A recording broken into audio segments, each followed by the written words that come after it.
राज्यात एसटी अपघाताची मालिका सुरू असतानाच नांदेड लातूर महामार्गावर बसचा मोठा अपघात झालाय। 2 महाभागांमुळे हा अपघात झालाय हे सांगण्यासाठी कोणत्याही तज्ञाची गरज नाहीये।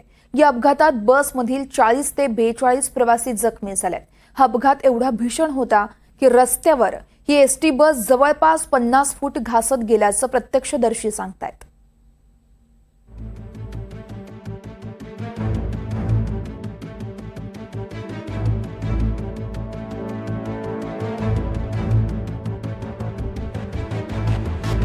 या 2 महाभागांमुळे हा सगळा अपघात घडला हे सांगण्यासाठी कोणत्याही तज्ञाची गरज नाही। घटना आहे लातूर नांदेड महामार्गावरची। आज दुपारी 1:40 अहमदपूरहून एक बस लातूरच्या दिशेने येत होती। त्याच वेळी 2 बाईक्सवार नांदगाव पाटीजवळ महामार्ग ओलांडण्याचा प्रयत्न करत होते। मागून 2 गाड्या येत होत्या। त्यातल्या एका गाडीला तर या दोघांनी जाऊ दिलं, पण मागून बस येत असतानाही या 2 मूर्खांनी रस्ता ओलांडण्याचा प्रयत्न केला। अचानक रस्त्याच्या मधोमध आलेल्या या 2 महाभागांना वाचवण्याचा पूर्ण प्रयत्न बस चालकाने केला आणि गाडी फाट्याला वळसा घालून विरुद्ध दिशेने येणाऱ्या महामार्गावर नेलीही।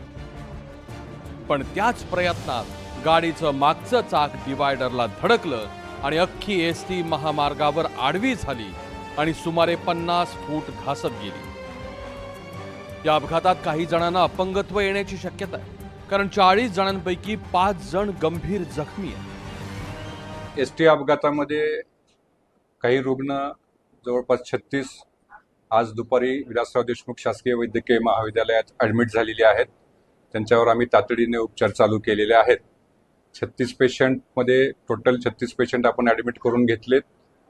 त्यातली 4 ते 6 गंभीर रुग्ण आहेत। बाकी पेशंटवर उपचार चालू आहेत। आमची संपूर्ण टीम सुसज्ज टीम रेडी आहे। अपघात झाल्यानंतर हे दोघेही महाभाग फरार झाले। खरं तर त्यांना शोधून उपचाराचा सगळा खर्च त्यांच्याकडून वसूल करायला हवा। त्या दोघांचंही मोटरसायकलचं लायसन्स जप्त करायला हवं आणि सर्वात महत्त्वाचं म्हणजे दोघांवर हत्येच्या प्रयत्नाचा गुन्हा दाखल करून त्यांना जेलमध्ये धाडायला हवं। कारण या दोघांनी 40 जणांच्या आयुष्याशी खेळ केलाय, अनेकांना अपंग केलंय, त्यांचं आयुष्य उद्ध्वस्त केलंय, त्यांना कायमचं परावलंबी बनवलंय। अनेकांच्या मनावर या अपघाताचा आघात झालाय, ज्याची भरपाई कोणत्याही शिक्षेनं होऊ शकत नाही। सुनील कांबळे, NDTV मराठी, लातूर।